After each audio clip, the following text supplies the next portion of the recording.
জামালপুর মেলান্দহে প্রধান শিক্ষক হারুনার রশিদের বিরুদ্ধে এবার উঠে এলো ভয়াবহ ভোট জালিয়াতি। বিস্তারিত দেখুন সবুজ মাহমুদের 5 পর্বের ধারাবাহিক অনুসন্ধানী প্রতিবেদনের দ্বিতীয় পর্বে।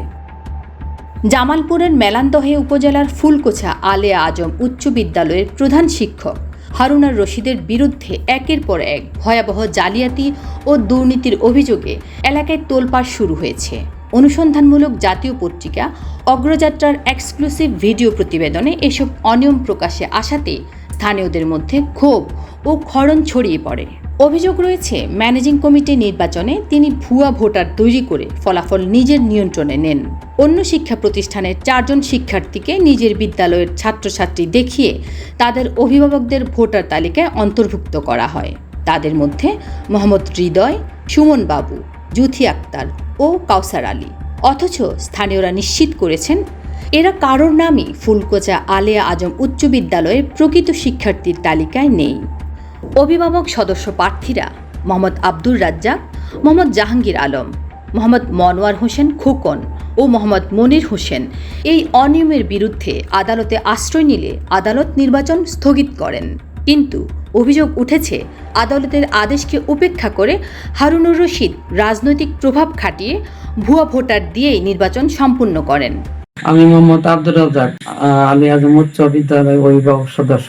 24 সালের ম্যানেজিং কমিটি গঠন করবে আমি ইলেকশন পেপার ক্রয় করি এবং চূড়ান্ত প্রার্থী হিসেবে বিবেচিত হওয়ার পর প্রধান শিক্ষকের নিকট ভোটার তালিকা চাই। ভোটার তালিকা নিয়ে ছাত্রছাত্রীর বাড়িতে গিয়ে দেখি ভোটার তালিকার নামের সাথে ভোটার তালিকার মিল পাই না। আমি মোহাম্মদ জাহাঙ্গীর আলম, নিয়মিত ম্যানেজিং কমিটি গঠন প্রকল্পের চূড়ান্ত প্রার্থী হিসেবে বিবেচিত হওয়ার পর আমি প্রধান শিক্ষকের নিকট ভোটার তালিকা গ্রহণ করতে যাই।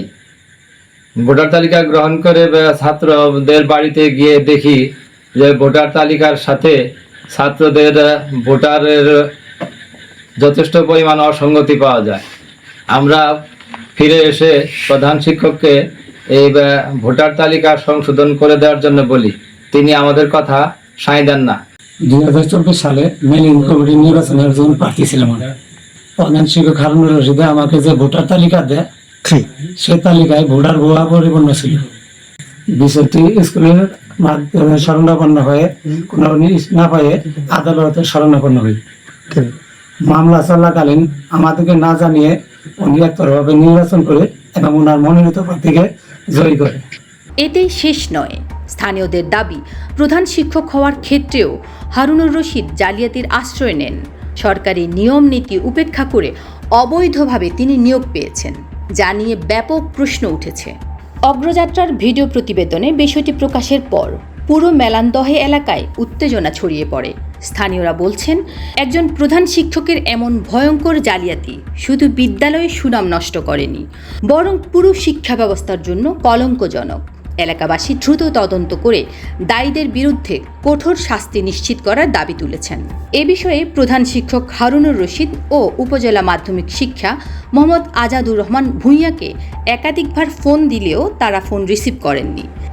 জেলা মাধ্যমিক শিক্ষা অফিসার জানান, বিষয়টি আমরা তদন্ত করে আইনানুগ ব্যবস্থা গ্রহণ করা হবে। দর্শক, পরবর্তী পর্বে থাকছে কিভাবে জালিয়াতির মাধ্যমে হারুনার রশিদ প্রধান শিক্ষক হলেন, কে এই অবৈধ নিয়োগের সাথে জড়িত, সে তথ্য নিয়ে থাকবে বিস্তারিত। জানতে চোখ রাখুন অগ্রযাত্রায়।